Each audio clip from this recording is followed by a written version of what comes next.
Hi everybody, welcome back to the channel. How are you? I am in a state of surprise at this Aquarius new moon, which has felt for me very much like a full total eclipse in Scorpio.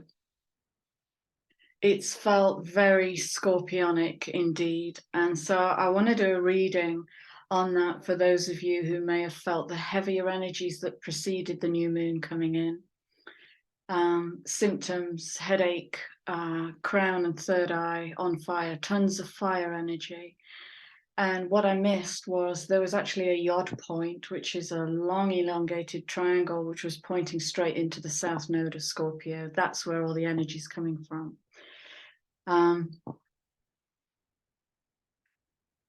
So I've pulled some cards. I started with the Thoth deck, and then I've gone to the I can never remember the name of it. It's the Colette Baron Reed deck for clarification.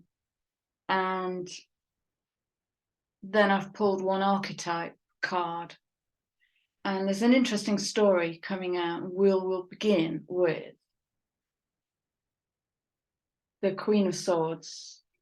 And in this depiction, for me, it's talking about cutting the head off the beast. And it's talking about, if we're talking Scorpio, we're talking 8th house of shared resources, death and rebirth, creating a new beginning. And rising up. Swords is the mind, and Uranus is direct. It's just come out of its station. So it's been retrograde, then it stations direct, and then it gathers momentum as it starts to move forward. And so that is going to bring an awful lot of fire and spirit.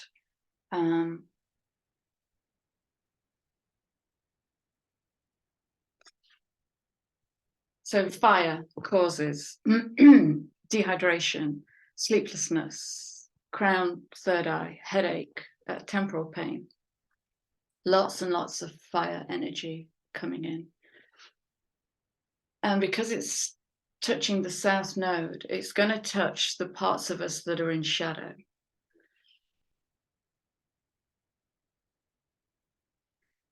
And we've got Lilith in Leo at the moment, which is going to rebirth our relationship with creativity and play. All right, so Queen of Swords is supported by deep knowing, and you just know, and you knew all along, you took that job. If we talk about it in terms of the work market, because this is money's coming out on the table. And are you sated, satisfied and nurtured and full and sustained? And it talks about sustenance replacing material abundance. It's the inner wellness which will generate the outer abundance. So the deep knowing and the wisdom to take action on that. So rebuilding energy, that 43. It's the blueprint acting on that 4 of foundation. Okay. So we're cutting the head off the beast. And then next we have the Princess of Wands. And this speaks to passion,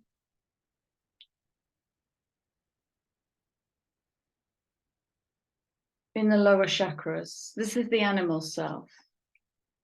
This is fire breathing right down into our own south node, into the base and the sacral.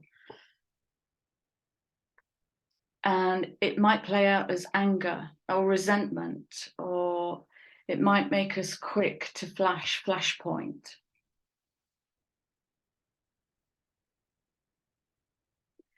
And what I get with this is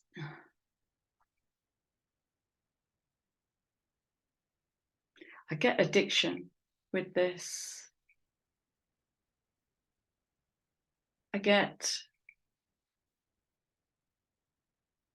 gratification, moving towards instant gratification rather than slowly building through creative play, through inspiration, spirit, creating from spirit. So this is the animal self that keeps us anchored into the old paradigms, and she's lifting it up and pulling the sun in. And that's clarified by the orphaned card on where we've been cut off or prevented, or our programming has prevented us from really creating in a playful state, in a passionate state. So harnessing all of that passion. One's is fire. How can we harness that passion in a way that doesn't present as competition, competitiveness?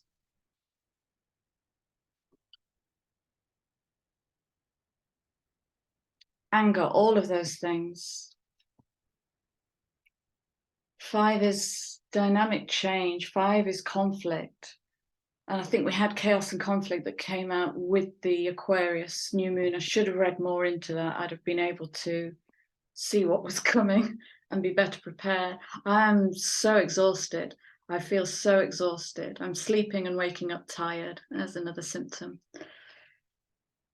Lots of energy also coming into the stem, the brain stem. So that point in the neck where the head fixes onto the spine. That's where there's a lot of energy coming in. We need to do some work. The drum is out. I have drummed the bejesus out of that beast to just disperse all of this fire into my field so that I can hold it. There's quite a lot of fire coming in. Okay. And then we have the 4 of coins. So 4 is about foundation and stability, and it is about what we are rooted into. 8th house, Scorpio, South Node. Shared resources, coins, is about material resource. And the 4 of coins can speak to what you're holding on to. It's often depicted as a person holding a big coin, holding on. And that might speak to what foundation are we holding on to that makes us look a certain kind of way. It's speaking to the person, the egoic personality rather than the spirit. And with Uranus going direct, Uranus is in Taurus, isn't it? Check that, I'm pretty sure it is. That's the physical world. So Uranus is going to revolutionize the physical world, or how we see material abundance. And the clarifying card is also going to clarify what isn't for us. Again, we've got this structure, foundational structure, and the chessboard is manifestation about strategy. Is it really about strategy? That's an open question. And what will happen if we break the fortune cookie and move towards what is destined for us, what we feel, the soul song, what the soul wants to experience in this life might be out of alignment with the old 4 of coins, patriarchal foundational building, holding on. This is a big rebirth here.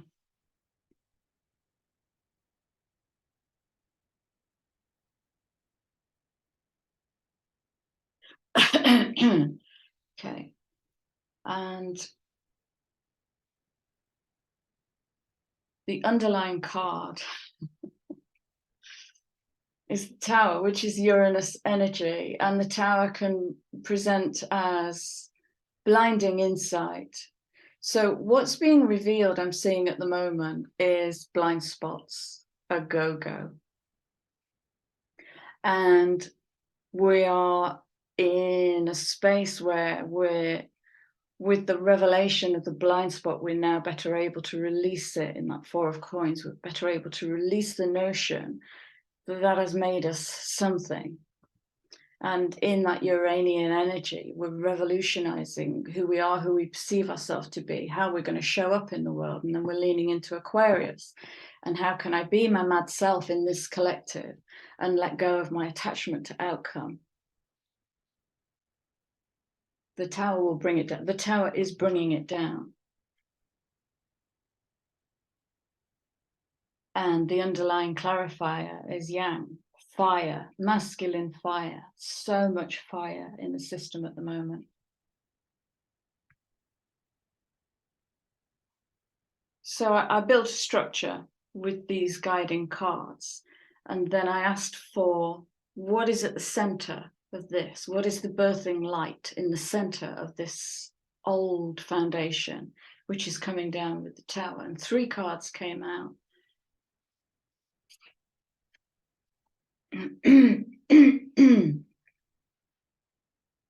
So we have the Queen of Swords beheading the beast, followed by the Ace of Swords. She's rebirthing clarity, higher mind, bringing spirit straight in and creating from that without question. And so we're letting go slowly of the intellectual, self-justifying, normalizing. The intellect needs to understand. But what the intellect does is it will bring the subconscious to this here now moment. And this here now moment wants to lean into Aquarius and create something radically different that will come in with the Ace of Swords. It may come in dreams. There's an awful lot of work going on in the liminal, in the sleep space, awful lot of work. So we have clarity coming in. And we are, is it today or tomorrow? It's this week, we are all planets direct, which, oh God, so much energy coming in. So much energy coming in. It's coming in fast. It's coming in fast. 8 of Wands is swiftness. It's coming in with the Ace of Wands, the rebirth of passion, the creation. So we're moving what looks like quite quickly from a place of breaking structure and coming straight into clarity and rebirth.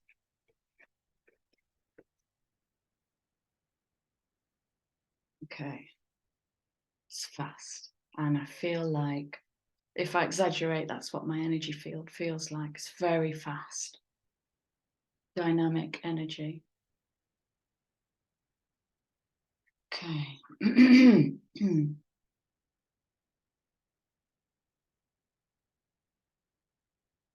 So then I pulled 1 card from the Priestess deck.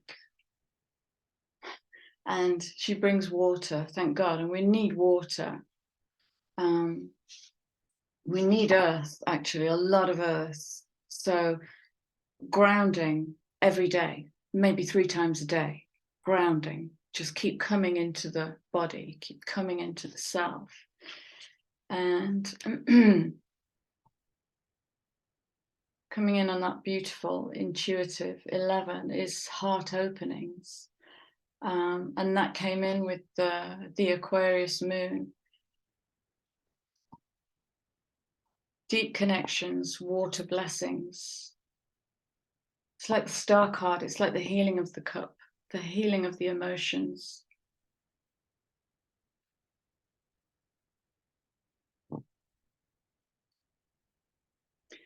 And then I wanted to know which archetype this was going to speak to. Okay, I'll read both elements. The light element, expressing dimension of life that is just beyond the 5 senses. Intuition. Inspiring others to see life symbolically. So this is the physical and the metaphysical coming together.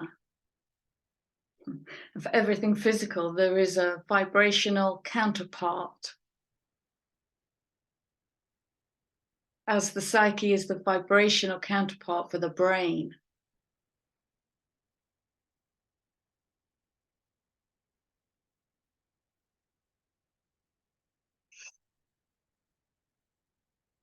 shadow element.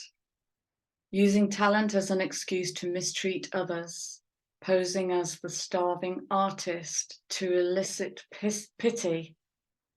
It's the orphaned self. So that's going to challenge any codependency in any relationship. And that can be a relationship to people, food, gambling, sex, drugs, whatever we use to lean on. This artist wants the aces. The artist wants the aces. Clarity, passion, focus.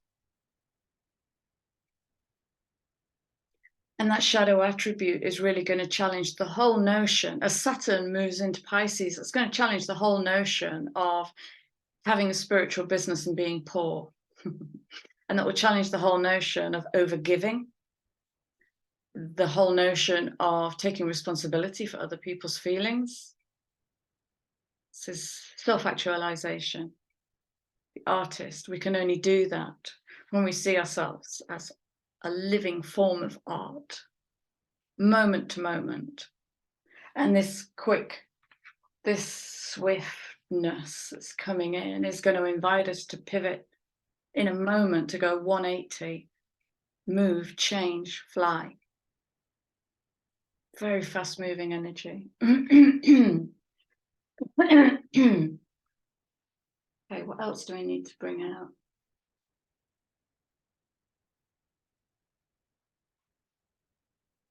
Go to these. Guys, you often ask me in the comments, what was that deck you were using? All the decks are listed in the description box with my contact details. So scan through. I've separated them into tarot and oracle to speed the process up, but scan through.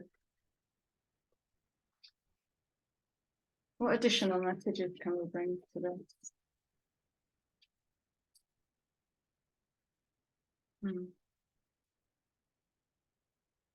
I'm getting additional messages without giving you the answers.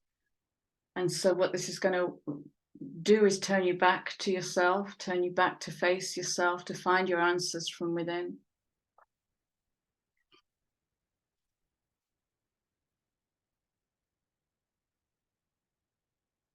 Okay, so yeah, absolutely.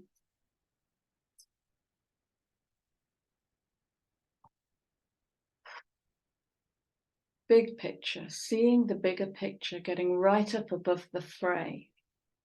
Because all of this fire is an alchemical tool that burns. It's one of the elements that we use to transmute. Energy is just energy.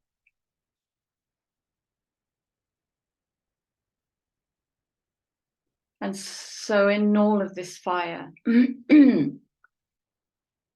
and mind,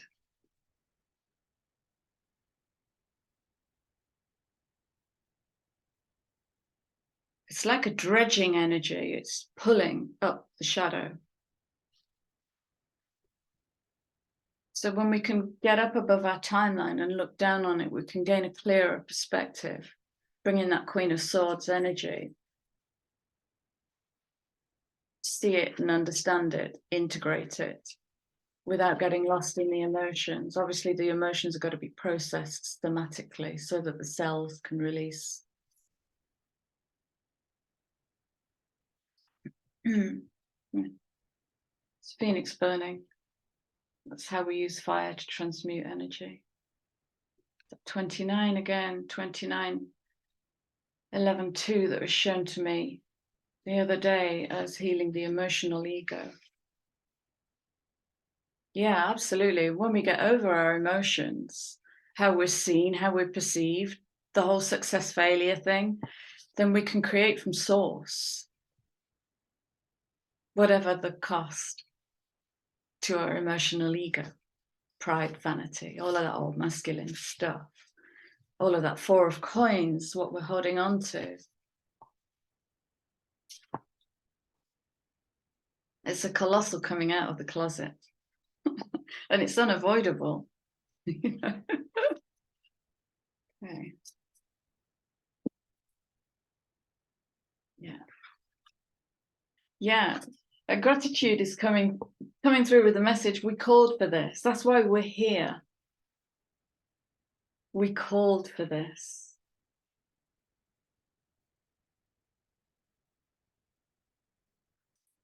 Gratitude for the burning fire. The burning away of the detritus that has encrusted the soul, the soul's experience of life, transcending all. It's all going up. This is Uranus. It's all being uplifted, and it's going to dredge up the detritus. Underlying energy is love, always. Not the kind of fairies and unicorns love. Love is the highest vibration you can harness.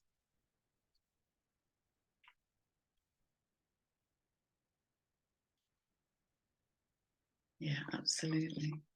Okay, what should we do now? What's that?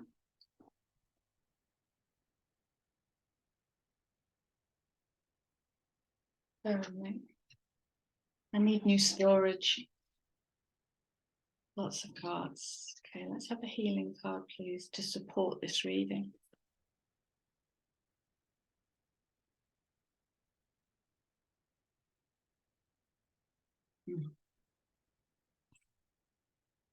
Wow.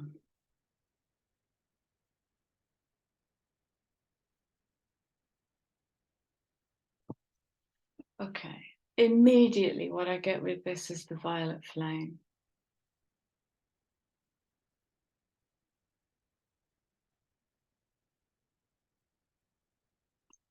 And it's about the intimacy of sitting with ourselves and harnessing the violet flame, just calling it in and feeding it into the energy field. There will be letting go with this. We must let go. And feel the sting of that, Scorpio.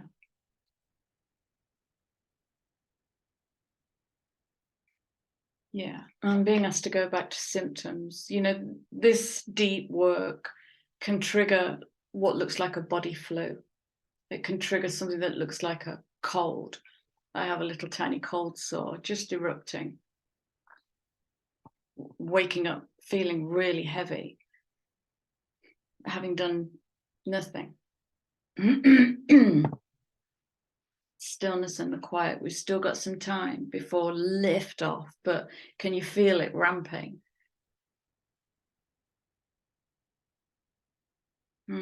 Again, we had this the other day, did we not? Vulnerability to the new blueprint, the vulnerability to the rise, to being greater than the sum of your parts. The vulnerability of accepting help, all of this supporting help. The vulnerability of abandoning the abandonment wound, where we learn to hold ourselves, where we learn to accept help, gifts.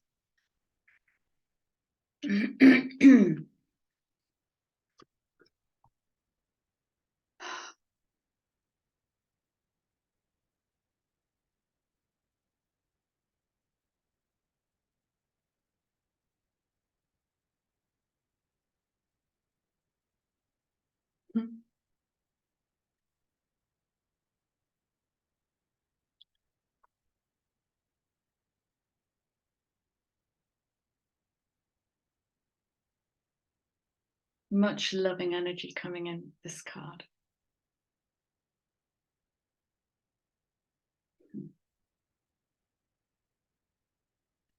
Thousand angels.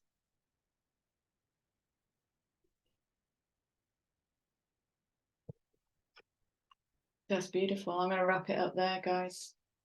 We don't need to labor this. Let's wrap it up with an abundance card.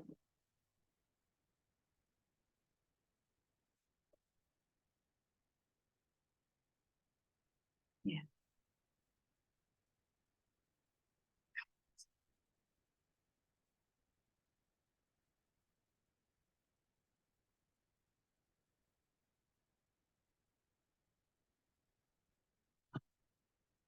with this, I'm getting a come to the edge message. I can see, in fact, I think there's a card in this deck, which is the come to the edge card. And what that will do is that will re-engage us with courage. And it's courage which isn't phew, I made it. It's courage that is active. Like we mean it. I'm going to harness courage. I'm going to take myself to the edge. Yeah.